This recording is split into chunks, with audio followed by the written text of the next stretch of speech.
Now import PG from PG.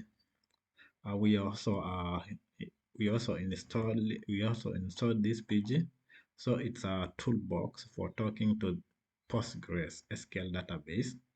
You are pulling that toolbox into this file so you can use it.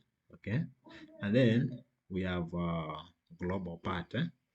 That one I was saying it is only available on it is only available when using the Next.js. Others they don't have. So global DB. This line looks scary, but it's just doing one thing, making a shortcut name for global this. Global this. Global this, every JavaScript environment has one giant shared shelf that any file can reach into it. It's like the fringe in a shared house. Everyone in the house can open it and put stuff in or take off or take stuff out, right? So as known as unknown as underscore pg poll, then pg poll. This part is just TypeScript being told, trust me, this fringe shelf as a container labeled dash pg poll on it, and that container holds a pg.poll. Okay, so TypeScript normally would let you say that because because it doesn't know what's on a generic shell.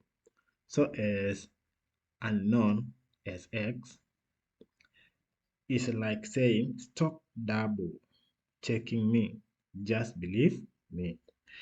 Okay, so now global for DB is just nickname for that shared shelf. Okay, so why do we even need this? Because in development your code file gets reload a lot every time you save.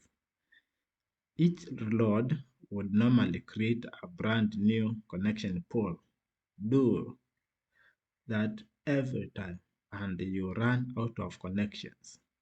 So instead we stash the pool on the shared shelf global base, so it is services reload.